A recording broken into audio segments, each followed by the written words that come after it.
It's winter 1980. We're in the small town of Lengby. 19-year-old Jean Hilliard is driving home after meeting with a friend. She takes a shortcut and turns into an icy, slippery road. In the dark, she loses control of the rear-wheel drive car. The vehicle crashes into a ditch. Emergency lights, snowfall, night, and a hard frost. Jean gets out of the vehicle. She's wearing only a light winter coat, mittens, and cowboy boots. The air temperature is much lower than in a freezer.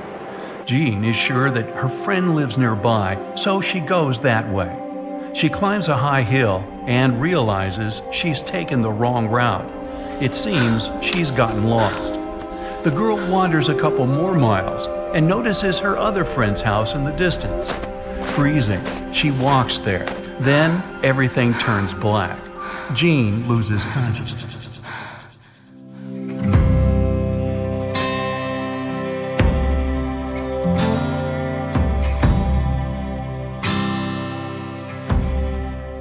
The next morning, rancher Wally Nelson wakes up in a great mood. It's the holiday season. There's a winter fairy tale outside the window. He leaves his house and notices the body of Jean Hilliard lying just a few feet from his porch. Wally approaches the girl, shakes her, and is horrified. Her body is stiff and cold like frozen wood. Her eyes are open and don't move. Her hair is frozen. She just doesn't look alive. But Wally sees that she's still breathing. Jean has managed to survive. Wally wants to put her in his car to bring her to the doctor, but the girl's body doesn't bend and can't fit into the auto. It feels like a statue. He takes a bigger car and rushes to the hospital as fast as possible. The doctors take Jean, but they don't think she has any chance to make it. Her hand is so hard and frozen that no needle can penetrate it. A low temperature, glassy eyes, and muscles as hard as stone are all the results of emergency mode. Her body has directed all the blood to the vital organs to ensure their functioning. That's why other parts of her body look so lifeless, and her skin and muscles don't react to anything. The doctors decide to put heating pads on the girl to warm her up. Her family hopes for her recovery, but right now, all they can do is just wait. Frostbite is so dangerous because all that frozen liquid begins to expand. Fill a small bottle with water and put it in the freezer for a few hours. Then take it out, and you'll see that the bottle seems to have expanded or even cracked because of the increased volume of the liquid. The same thing happens inside our bodies. We consist of almost 70% water. When it freezes, its particles turn into ice crystals and tear cell membranes. Ice fragments can stretch and destroy tissue. This is called frostbite. Also, our body can slow down all internal processes in extreme cold conditions to save strength and energy. The heart makes fewer beats, and the lungs stop consuming lots of oxygen. Metabolism slows down. It happened with Jean, and perhaps it is what saved her life that day. She was lying in the snow in severe frost for about 6 hours. But why didn't the ice particles start destroying her cell membranes? How did her body withstand such damage and manage to survive? Back at the hospital, doctors are happy to watch Jean get better. Warm blood spreads through the frozen vessels and brings her body back to life. Surprisingly, ice crystals haven't damaged her muscles and skin. A few hours later, the girl regains consciousness. By noon, she starts talking. Jean doesn't know what happened. She remembers walking to her friend's house and then waking up in the hospital. What worries her most right now is that her father's car is somewhere in a ditch. As it turns out, the girl fell down and crawled on all fours to Wally Nelson's house. She doesn't remember it, but apparently her brain activated the survival instinct that night. Unfortunately, she didn't manage to crawl the last few feet. Jean passed out at the door and stayed there for 6 hours. Doctors examine the girl and understand that she's completely healthy. Soon, she's discharged from the hospital. This case isn't unique. One professor of emergency medicine, David Plummer, said he'd seen about 12 similar cases over the past 10 years when patients had survived severe frostbite. Jean returns home and finds out that she has become famous. People write about her in newspapers, want to interview her, and film documentary shows. Her case has attracted the attention of many doctors around the world, but no one has been able to find out exactly how she managed to survive. In the case of humans, such recoveries seem like an absolute miracle. But many creatures of the natural world can adapt their bodies to extreme conditions. One of them is the tree frog. These animals live mainly in temperate and tropical parts of Eurasia. Sometimes they have to contend with cold weather. Their body injects glucose into the bloodstream when they feel they're freezing, and the content of their cells turns into syrup. Sugar lowers the freezing point of water. So, tree frogs have adapted to such conditions. The water outside their cells can freeze. Their bodies can get as hard as ice cubes, but they will be alive, feeling great. Then, when it gets warmer, they fully recover.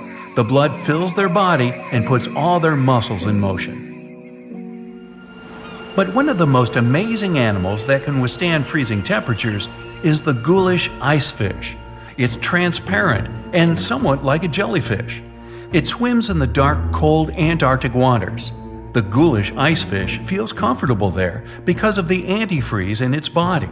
More precisely, it's a unique substance that is like antifreeze in its functions. This liquid doesn't allow the animal's cells, organs, and the whole body to freeze.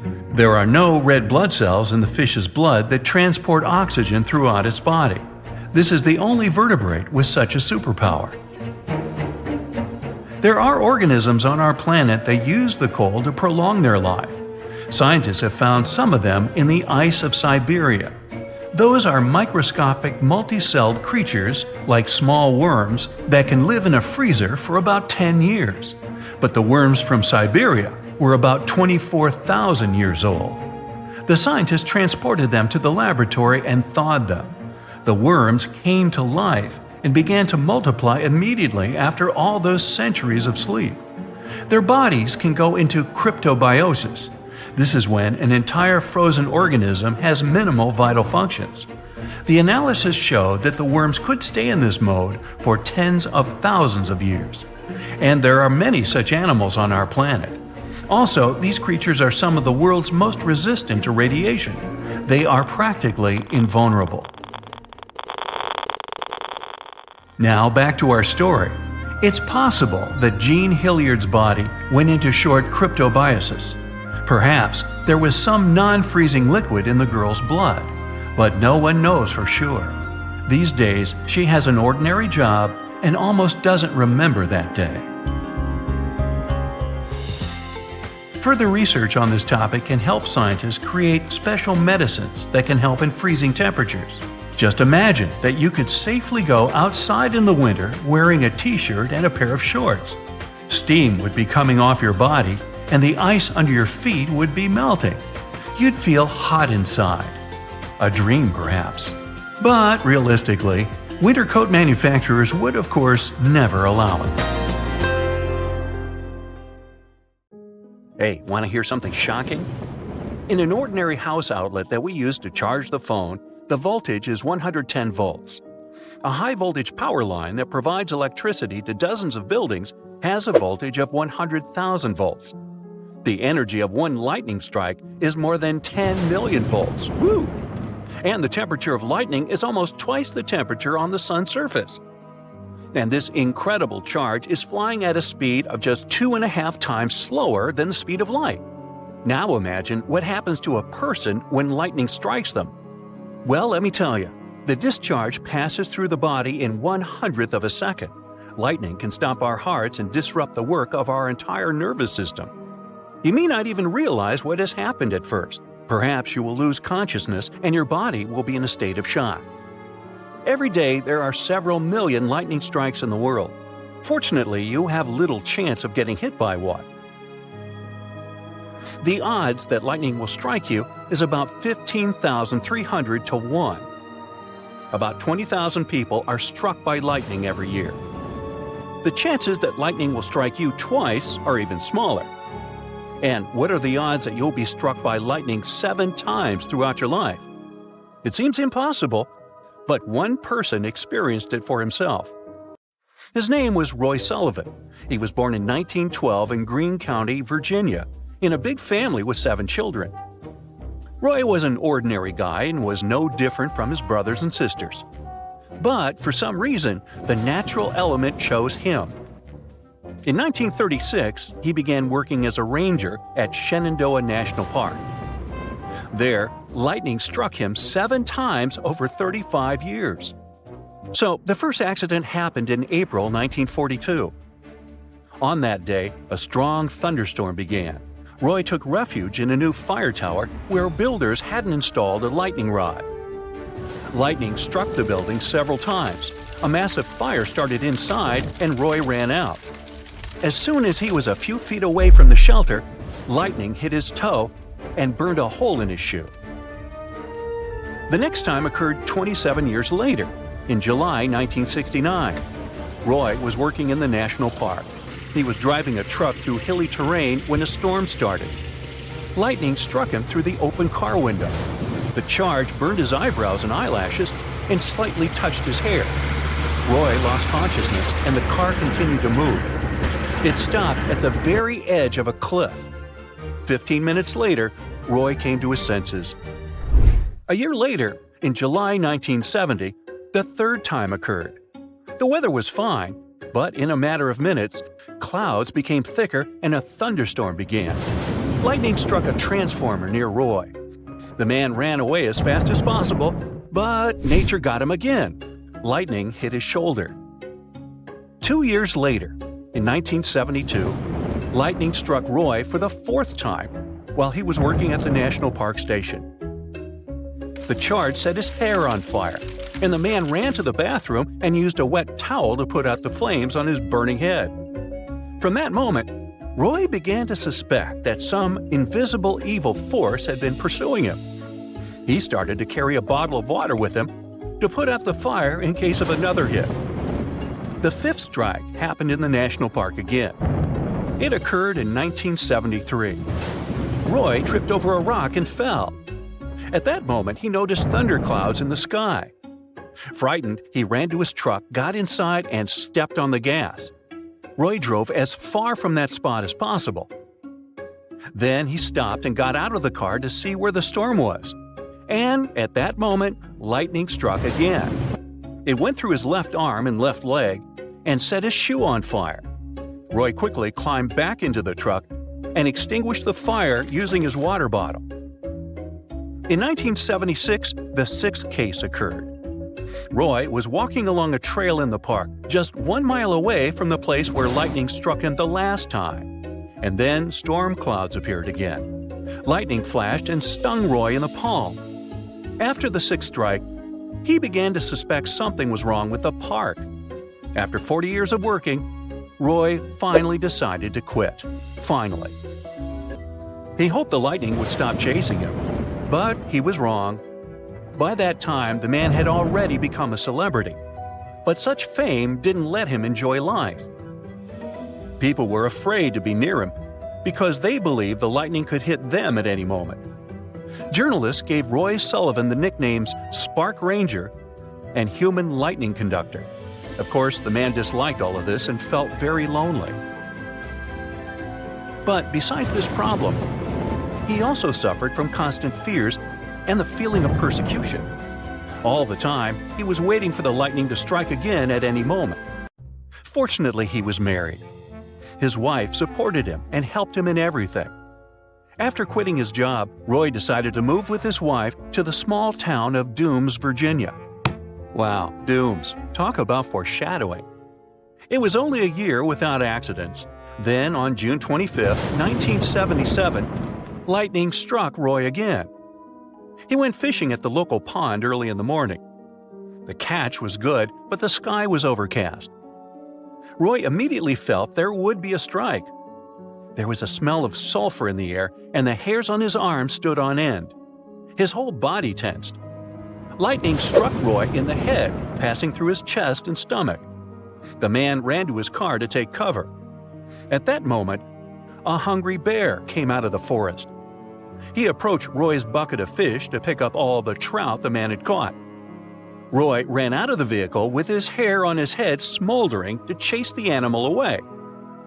After the seventh lightning strike, he lost hearing in his left ear and realized he couldn't hide from the lightning anywhere. His wife was afraid to be with him outside during a thunderstorm. One day, she was hanging laundry in the backyard. Roy came out of the house to help her. A few minutes later, lightning struck his wife. Fortunately, she wasn't badly injured. After that, besides fear and social loneliness, he felt guilt.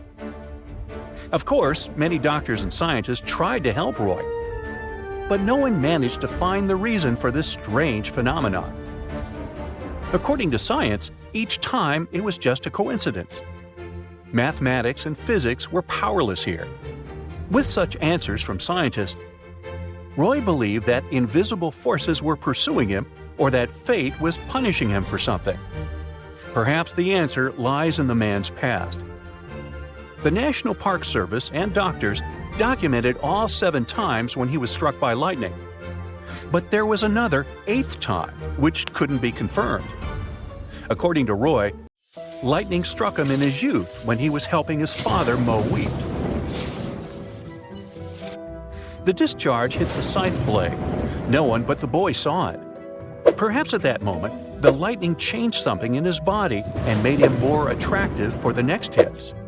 Lightning always chooses the path of least resistance. And this is how lightning occurs. Rain, ice, and snow particles collide with one another inside a storm. This process increases the imbalance between clouds and the ground, negatively charging the lower layers of clouds. Things down there, like trees and the earth, get positively charged and create another imbalance. Nature tries to remedy this imbalance between the two opposite charges by passing an electric current through them. Perhaps nature felt some charge imbalance in Roy's body and tried to remedy it. But why did he get struck at an interval of 1 to 2 years? Besides, more than 20 years passed between the first and second hit. Scientists still can't explain what happened to him. Maybe Roy was just an attractive guy. As you can probably predict, Roy Sullivan was listed in the Guinness Book of Records as the person struck by lightning most often in the world. There are very snowy winters in Sweden, you know. Snow covers all roads and slows down the traffic. Some cars may pull over to the side of the road and get out only with the help of a tractor. This is a common thing. But one day, during a snowfall, something astonishing happened. On December 19, 2011, a man named Peter Skyberg found himself in a snow trap after he drove off the main road in the north of Sweden. Then snowmobilers accidentally found him, pulled him out of there, and took him to the hospital. It may seem like something common, but here's the kicker. It took 2 months to find him, and outside of that time, the temperature dropped to minus 22 degrees Fahrenheit. That man survived after spending 60 days without water, food, and heat sources among icy winds and endless snow. The people who found him said the car was buried deep in snow at 3 feet. And Peter Skyberg was sitting shaking inside a sleeping bag in the front seat. He couldn't speak. When they brought him to the hospital, the doctors were amazed. They knew cases when people survived in cold temperatures for a long time, but not for 2 months. A person can live without water for several days, but Peter had no problems with this since he extracted water from the snow. Without food, a person can survive for several weeks to 3 months. But what about the cold? How did Peter solve this problem? At such low temperatures, people can freeze within several hours. The doctors treating Peter claimed that his body seemed to activate survival mode and fell into a deep sleep. It's like bears that hibernate during winter. But the human body can only lower the temperature by a few degrees. This is not enough to survive in minus 22-degree frost. Maybe the man somehow managed to lower the temperature even more. The case of Peter Skyberg became famous. Doctors and scientists from all over the world put forward their hypotheses about how this man managed to survive. No one could give the exact reason. Many people claimed it was just a real miracle. Others believed it was the result of several factors combined together. One of these factors is the sleeping bag. It helps keep your body heat better, so your temperature may not drop for a long time inside the bag. Another factor that probably played the key role was the igloo effect. Indigenous peoples living at the North Pole make their homes out of ice and snow. You've probably seen these round houses on the internet or in the movies. It's not warm inside them, but it doesn't let the cold in. The particular design of these houses helps keep the accumulated heat inside. Igloos can protect from strong winds, but it's possible to survive inside them only if you're wearing warm clothes. Perhaps Peter's car turned into such a house.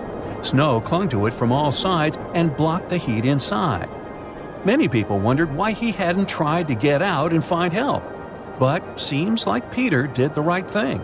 It's pretty dangerous to go out in such conditions. You don't know where you are, it's freezing cold, and there's a blizzard.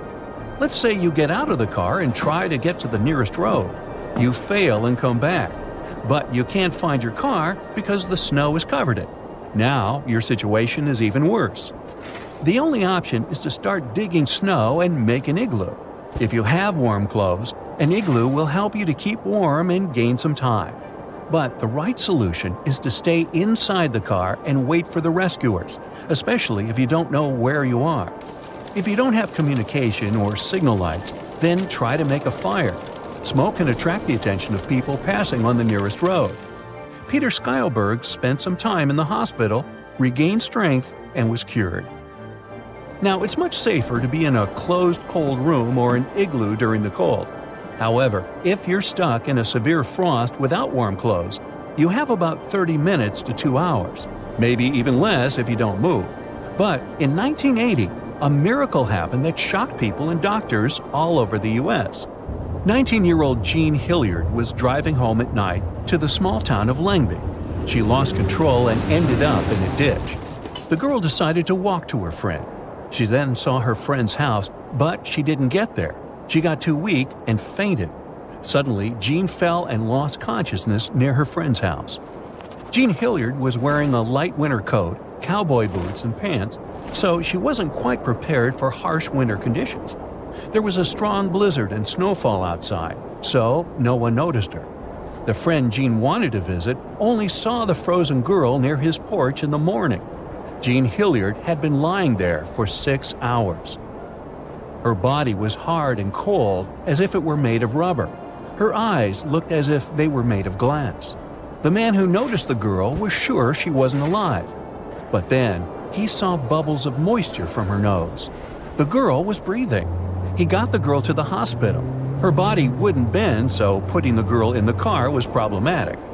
The doctors immediately rushed to help Jean, but that wasn't easy. They couldn't even make any injections, as the needles would constantly break. The muscles were too stiff and frozen. Her body activated emergency mode and stopped supplying muscles and soft tissues with blood. All the red liquid was directed at the vital organs. Also, in emergency mode, our organism can slow down all internal processes of the body. The heart starts pounding slower, the lungs consume less oxygen, and the metabolism nearly stops. Such energy savings helped the girl to survive. But the doctors were more surprised that Jean didn't get any serious troubles.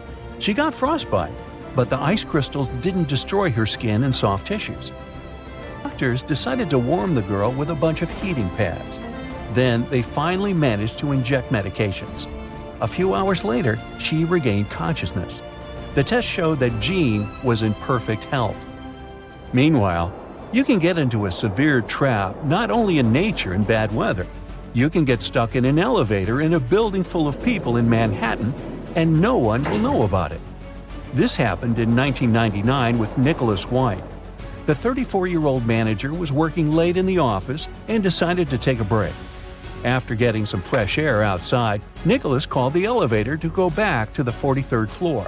But he got trapped in the elevator. It was already quite late, and almost all the workers had left the building. But the worst thing was that it was Friday night. Nicholas had no phone, no food, and no water. He pressed the emergency call button, but no one answered him. The cameras worked perfectly, but the guards didn't see him. The building was basically empty. Nicholas struggled with claustrophobia, walked from side to side, jumped, laid down, tried to open the doors, and waited for someone to rescue him. There were repair workers on the other floors, but they didn't hear Nicholas. Also, his colleagues stayed in the office where he worked. They were sure that Nicholas had just gone home. They left the office using other elevators and didn't notice that Nicholas had left his things on his desk. Well, Nicholas was in despair. He was rescued 41 hours later. He was lying on the elevator floor, tormented by thirst, when he suddenly heard a voice from the elevator speaker. "Hey, is anyone there?" Rescuers got the man out of the metal box, and the building owners paid him compensation for the inconvenience. Despite this nightmare, Nicholas continued to use the elevators. Yeah, living in Manhattan, it would be problematic to avoid them. Certainly for Nicholas, life has its ups and downs. We've heard stories about people surviving in the desert, Amazon forest, and uninhabited islands for weeks. Such stories show how tough and resilient people can be. But among these many cases, there is one that can really amaze you. It's the story about a guy who spent 3 days inside a sunken ship at the bottom of the Atlantic Ocean. He didn't have oxygen tanks, electricity, communications, or food, but he survived. So, it all happened in 2013 on a tugboat that was moving through the Atlantic waters along the coast of Nigeria. That day, early in the morning, there was a small storm. The tug was pulling a vessel with oil tanks. Then, all of a sudden, a huge wave formed. It crashed into the ship and broke the cable. At 4:30 a.m., the tugboat turned upside down. Its entire deck was underwater, and the ship's hull stuck out from the surface. The boat began to sink slowly. The crew of 12 people were trapped, as they all were in their locked rooms. They had closed the doors in their cabins as a precaution, since there were many pirates in those waters. Because of the locked rooms, they couldn't get out. But one of them, cook Harrison Okina, was in the bathroom during this time. The bathroom turned over. Harrison fell on the ceiling. All the clothes and toilet shelves fell on his head. He was stunned and didn't understand what was happening. When he heard the screams of the other crew members, he realized that the ship was sinking. Harrison struggled to his feet. Holding on to the walls, he slowly went out of the cabin. The water level rose above his head. Harrison took a deep breath. He intuitively, driven by fear, reached the engineering room. There was a small pocket with air. This space wasn't wholly flooded, since the water didn't get there, and the air hadn't come out. Harrison realized that this was the safest place for him at that moment. He had no fresh water and no food. He was in a cold, damp room. The floor was flooded, and Harrison's feet began to freeze. There was almost no chance of survival. The man found a soda bottle inside the room and a life jacket with 2 flashlights attached to it. By this time, the ship had descended to the bottom of the ocean at a depth of 100 feet. This is about the height of a 10-story building. The ship's hull was squeezed and made a grinding noise due to the pressure of the water. Then, Harrison heard a strange movement outside the door. It was sharks and other fish that were investigating the deck. At this point, Harrison began to lose hope. Lack of food supplies and pressure weren't the main problems.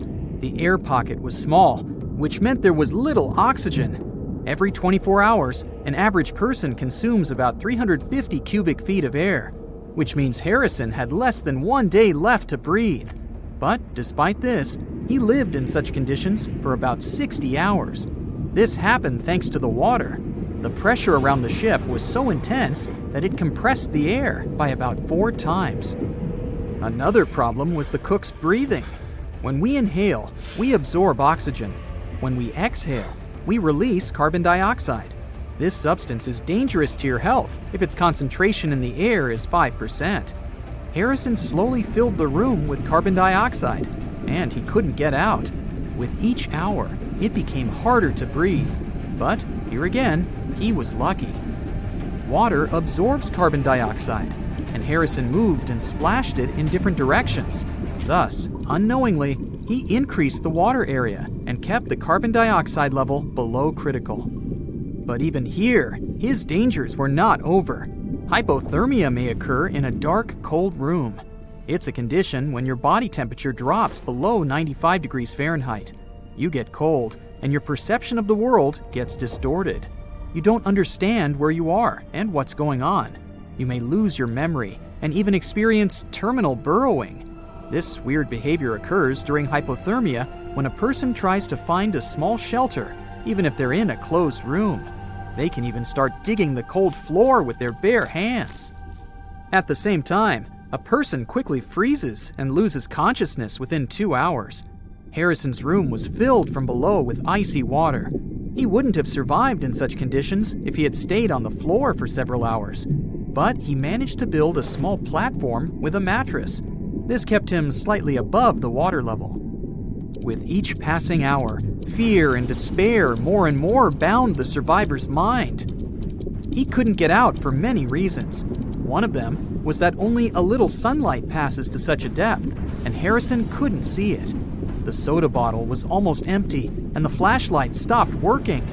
The man found himself in pitch darkness, but his salvation was close. While rescuers were searching for survivors nearby, he was thinking about his family and life. Harrison noticed rays of light through a hole in the wreckage. Divers were examining the seabed. It was the only chance to survive. Harrison came out of the air pocket and swam towards the rescuers. He was making his way through the darkness. The ray of light coming from the diver's flashlight disappeared. Harrison tried blindly to find the diver, but they were at the other end of the deck. His oxygen was running out, so Harrison decided to return. There was almost no air left in his lungs. He began to suffocate, but still got to the rescue room. The main thing was not to despair. It was his only chance for salvation. After catching his breath and replenishing the oxygen supply in his lungs, Harrison made a second attempt. He got out of the room and noticed the diver. He swam towards them with all of his might. The lifeguard didn't see Harrison, so the cook knocked on his neck from behind and grabbed his hand tightly. The diver was initially scared, but he realized a living person was in front of him. Harrison swam to his room and led the lifeguard as his oxygen ran out. You can easily find a recording from the diver's camera on the internet, where the frightened Harrison was in his rescue room during a meeting with the diver. The rescuers gave him an oxygen mask. They didn't believe there was a living person in front of them. Harrison couldn't immediately get to the surface because of the pressure. He spent about 60 hours on the seabed, so he needed to change the pressure level slowly to prevent damage to his health. Therefore, the divers put him in a decompression chamber to gradually reduce the external pressure. Then, when Harrison got out, he saw the stars. The cook thought that he had been at the bottom of the ocean all day, so he was surprised when he found out that he had been underwater for 60 hours. Also, he thought that all the crew members had forgotten about him and left the ship at the beginning. Many years have passed since then, but Harrison still has nightmares about his air room. Sometimes he wakes up in the middle of the night and tells his wife that the bed is sinking and they're now at sea. A similar case occurred in 1991 with scuba diver Michael Proudfoot. He was studying a sunken submarine off the coast of Baja California. During this dive, he accidentally broke his breathing regulator and deprived himself of oxygen reserves. Michael couldn't get to the surface because he was too deep. He wouldn't have had enough air in his lungs. Fortunately, the diver found an air pocket inside the ship. He swam there and waited for rescuers. For 2 days, he was underwater in complete darkness. He ate raw sea urchins and drank a small amount of warm water from a found pot. Fortunately, rescuers found him. Michael Proudfoot got out of the trap and stayed alive. Now, you know your odds of getting struck by lightning are 530,000 to 1. You already knew that, right? The chances that you will win the lottery at least once in your life are 500,000 to 1. The possibility of winning the lottery twice is almost zero. Now, this incredible story may seem like fiction since its events seem so unreal. It's unlikely that any director would want to make a film about this because the audience wouldn't believe it. You can easily find evidence on the internet if you don't believe it either. So, here we are in Australia in 1998. Meet Bill Morgan. He lives on the outskirts of the country in a trailer park. Bill works as a truck driver, so he gets behind the wheel of his car and goes off to work. During the ride, he feels unwell. Bill stops the car and loses consciousness. Somebody notices him and calls an ambulance. They take him to the hospital. Doctors immediately determine that Bill has had a heart attack. They give him the necessary treatment with medications, but Bill's condition worsens because of an allergic reaction. His heart stops. From a medical point of view, if it doesn't beat for 7 minutes, it means that a human has passed away.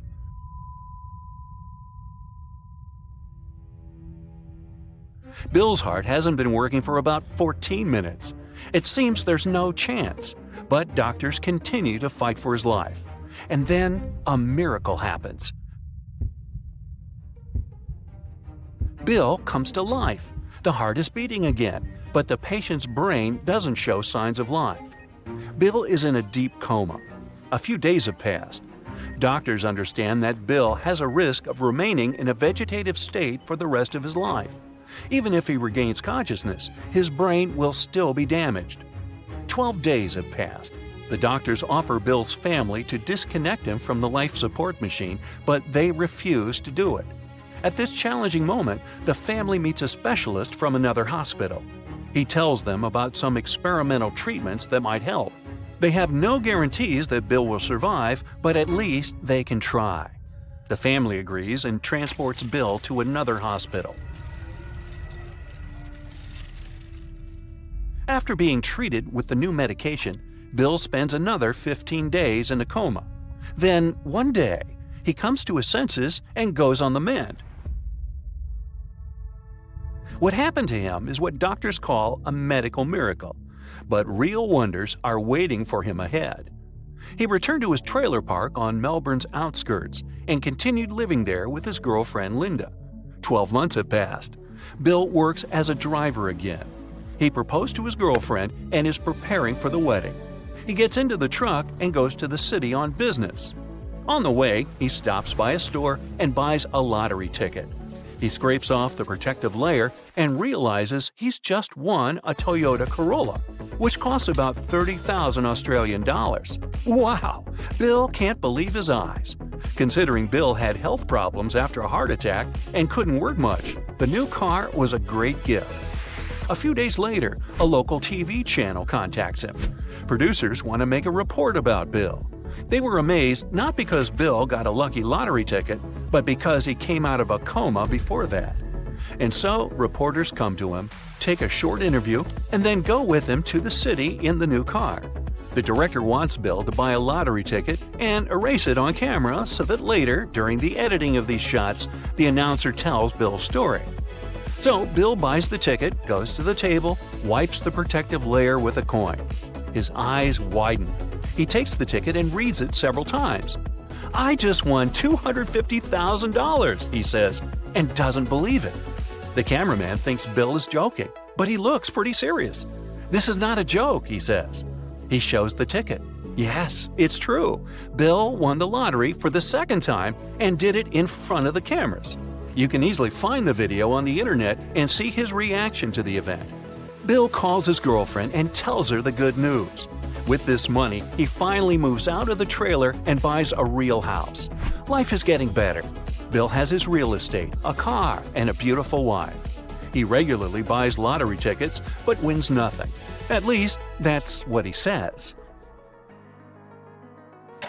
By the way, the luckiest person on the planet is Frano from Croatia. One day he was traveling by train. Something went wrong and the train derailed. Several of the cars fell into the river. Frano miraculously survived. He was able to swim to shore and call for help. A year after these events, Frano was flying on a plane. Right in the sky, an emergency exit door ripped off the plane. Frano flew out with other passengers and was the only survivor. People found him lying in a haystack. They took him to the hospital. Frano has no serious injuries and left the hospital. A few years later, in 1966, the man had an accident on a bus trip. The vehicle left the road and fell into the river. Frano remained alive and unharmed. His adventures didn't end there. In 1970, he was driving his car on the motorway when his gas tank caught fire. Frano left the vehicle in time. It exploded in front of his eyes. Frano realized that some magic had been happening with his life. He lived quietly for the next 3 years. All this time, he felt that something else bad was about to happen soon, and he was right. In 1973, a fuel pump spilled gasoline on his car and body at a gas station and caught fire. Frano survived again and got almost no damage. But there were 2 more severe disasters ahead of him. The first happened in 1995. This time, he wasn't driving the car or sitting inside the plane. He was just walking. He crossed the road and saw a bus moving towards him. It was too late, and the bus hit him. Fortunately, Frano survived. He wasn't surprised anymore and just wanted these accidents to stop. The last thing happened while driving his car on a mountain road. Suddenly, a big truck appeared in the opposite lane. It was moving towards him at great speed. Frano managed to jump out of the vehicle and stay alive. His car exploded, and he got minor scratches and bruises. It's hard to believe in such luck, or maybe it was bad luck, considering that Frano had been in disasters so often.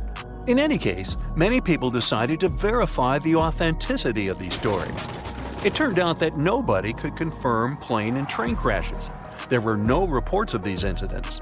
Perhaps Frano invented all this or added some fantastic details to make his story more unbelievable.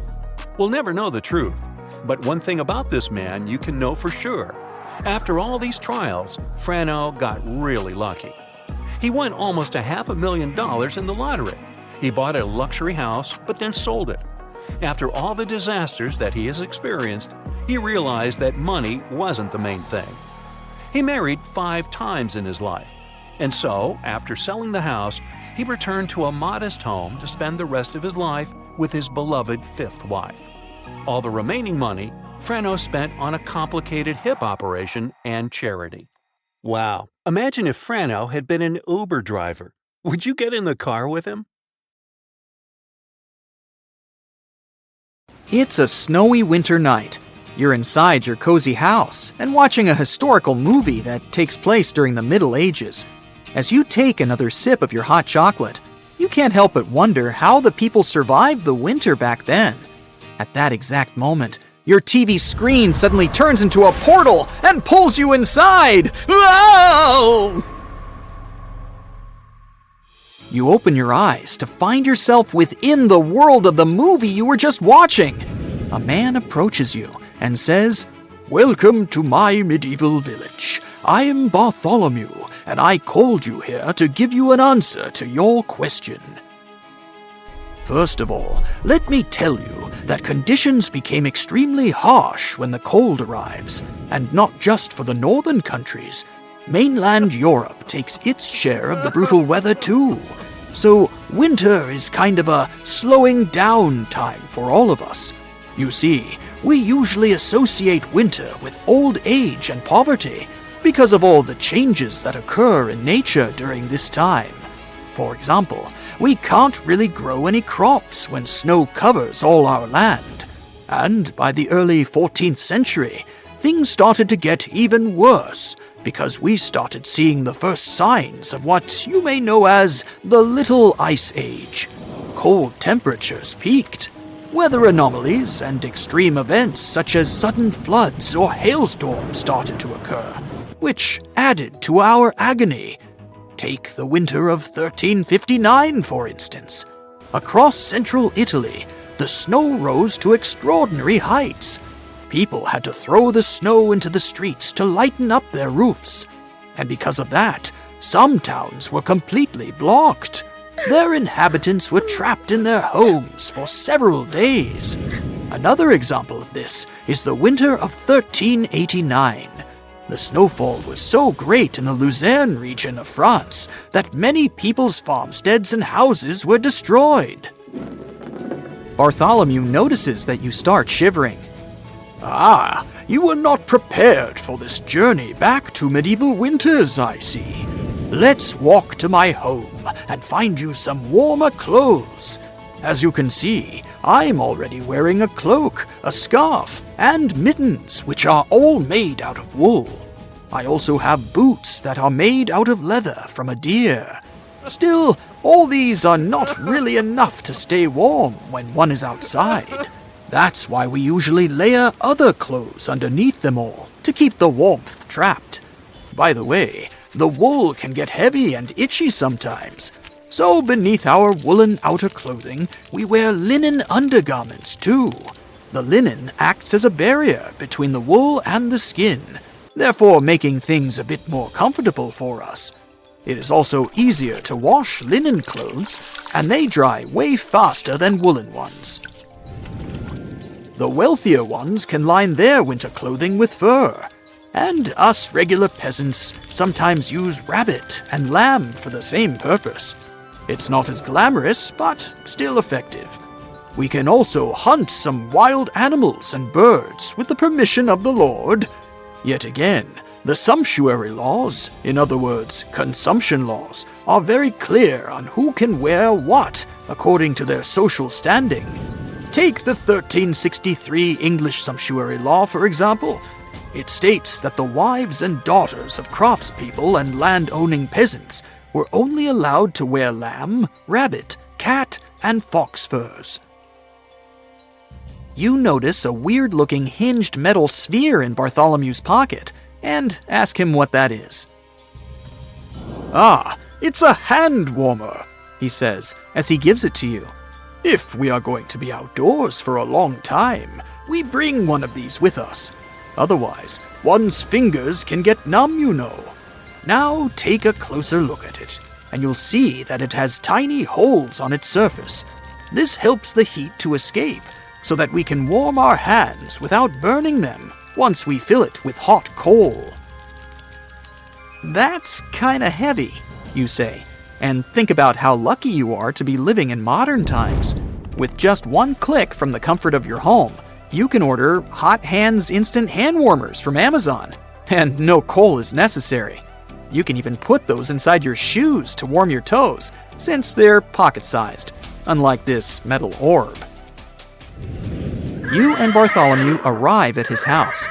You realize that he does not take any of his outer garments off. We keep everything on during the coldest months, because the indoor heating isn't always great, he says. As you can see, the fireplace stands here at the center of our homes, and right above it, there is a ventilation hole, rather than a chimney, which causes us to lose so much of the heat. Yet again, we don't usually sleep in our outside clothes. Instead, we put bricks and stones in the fire, wrap them in fabric, and take them to our beds to warm the sheets. Wearing our nightcaps all night long also helps. And when we're not sleeping, we usually try to stay close to the fireplace as much as possible. You sure appreciate that hot water bottle of yours more now, right? And you didn't even need to cover it with a cloth, like these folks have to do. It already came with a knit cover for your convenience. And the best part is, it's much softer than a brick, and can be heated in the microwave within seconds. How rude of me! I forgot to offer you something to eat, Bartholomew says. I know I already told you winter means stillness for us, but we still need to put in some work to not starve. There's a lot of preparation to be done in advance to survive these medieval winters. First of all, we start gathering wood for the fire from as early as spring and through the summer. Then there's the food we harvest in the fall. We have to preserve that in a special way, so all will last over the winter months. The same thing goes for meat, too. The methods we use include pickling, drying, and brining. In terms of grains, cereals, and pulses, we dry them out and store them in ceramic or clay pots. We later use them for making potted stews and soups, in addition to vegetables. Basically, everything we can find goes into the pot. The most common foods we eat in our everyday lives include onions, peas, beans, lentils, and herbs such as parsley. We still have to include protein in our diet, though, and we do that by eating cheese, eggs, fatty bacon, or salted pork. In terms of fresh fruits and berries, they are hard to find during wintertime, so we preserve the ones we already picked by the air drying method too. You think to yourself, if only these people had a food dryer at home, their lives would be so much easier. They could use it for all the foods Bartholomew just mentioned, from fruits to meat. Then again, there's no electricity here. I wouldn't want you to think winters are so grim, long, and boring after everything I've told you. We still do plenty of activities to keep ourselves entertained, Bartholomew says. But what? It's not like they can binge watch their favorite TV shows. We play in the snow a lot, adults and children all together. You can see plenty of peasants ice skating on the frozen lakes. To be able to do that, we used to use pieces of polished wood or horse shin bones. But now, we have iron skates too. I need to mention though, here in Western Europe, ice skating is not as common as in Scandinavia. That is because they are more accustomed to snow and cold temperatures. Sledding is another fun activity we do. Then there are indoor games, such as chess, backgammon, and other dice games. Wool spinning and telling stories are also common ways to spend some nice time with our family.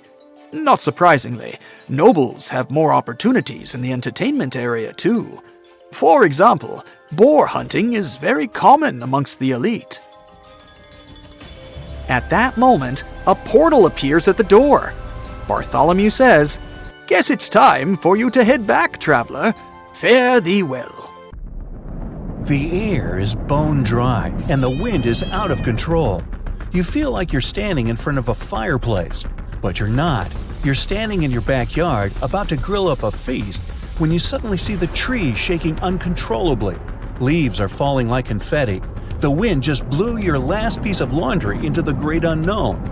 You look around and everyone else is just as confused and scared as you are. In the distance, you see a red horizon of fire in the forest and a large vortex touching the sky. You drop everything and make a break for it. You'll be lucky to outrun a tornado. They usually move at around 30 miles per hour, but can reach up to 70. Imagine running away from a giant twister, hurtling towards you at Usain Bolt speed. The roads are crowded with people trying to find shelter or just get out of town. You get in your car and try to start it, but the wind knocks a sign over. It smashes your windshield. Anyway, a big tornado is powerful enough to swing your entire car around. You gotta go on foot. Best bet? Head for your buddy's house. They have a deep basement stocked with supplies. Whenever a tornado flies on by, try to take cover somewhere underground. If you don't have a basement, avoid any windows and try to stay underneath something sturdy to protect yourself. You're running to your friend's place. Everything around you is getting swept up by the insane winds. But when you turn around, you see the tornado turning reddish. You can barely see it because of the debris, but the spinning vortex, it's on fire. It's a fire tornado.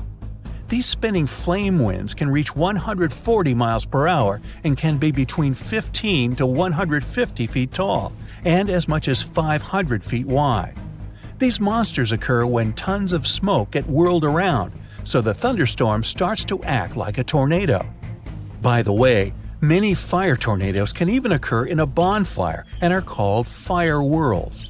Next time you're camping or setting up your living room fireplace, check it out. You might just spot one spinning around in there. Anyway, it's getting closer and closer, throwing ash all over. It's already pretty hard for you to see where you're going.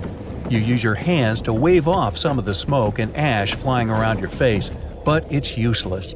You keep sprinting as fast as you can until you spot a huge truck. Just park right there in the middle of the road. You crawl underneath. It's one of those trucks that has like 20 wheels. They look so big and heavy up close. Then you hear a creaking sound and a humming sound. The wheels, they look magical. Gracefully, they start lifting off the ground, as if the truck's part of some Vegas magic act. As the tornado gets closer, the wheels rise higher. Better to be far away from here when the truck smashes back down to earth. You crawl out and keep running. You find a convenience store to take cover in, making sure not to stand too close to the glass. You head as far into the store as you can, ready to wait this thing out. But all around you, the land is burning. This fiery twister is a monster, and it's charging towards you. You look out in the distance and see another fire tornado wrecking another part of the city. In order for a tornado to form, it needs open space. That's why many of the tornadoes you see on the news happen in the same part of the U.S., where there aren't many mountains and it's nice and flat.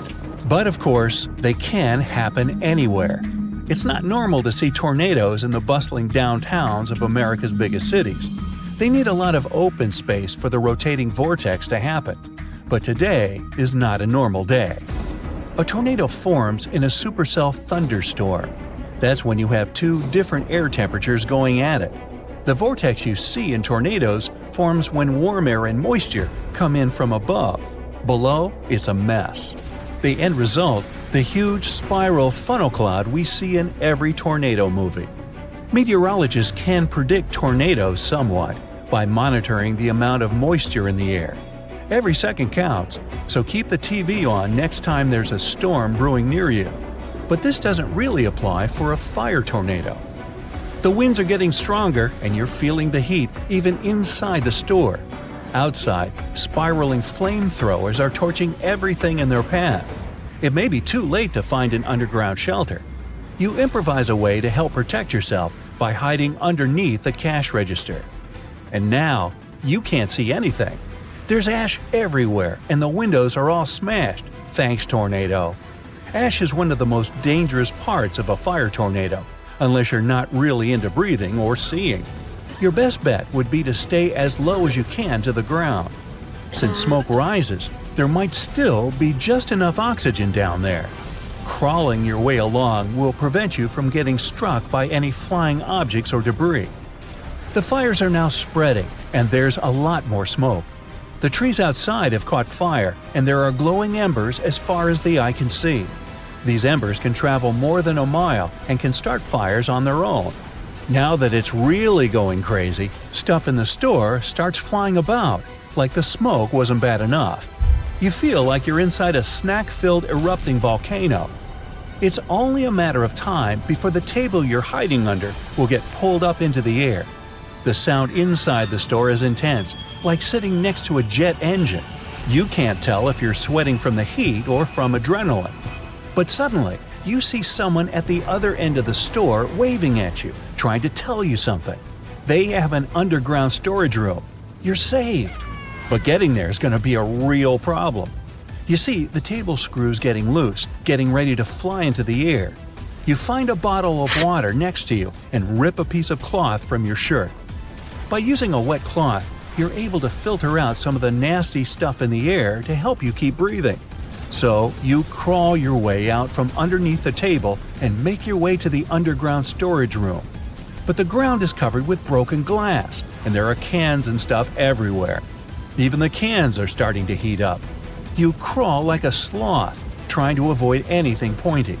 The fire tornado is still out there, and it's getting even closer. You finally make it, and the clerk pulls you down the stairs. It's dark, but there's a single battery-powered lamp to help you see. When it comes to fire tornadoes, it's best to just wait it out. Most of these firestorms don't last that long. So you relax, or try to, and wash your face in a nearby sink. You wipe off all the black ash from your face and breathe normally again. But as you get a bit more relaxed, you feel the ground shaking. Everything around you starts to fall. You and the clerk duck behind a pile of canned goods.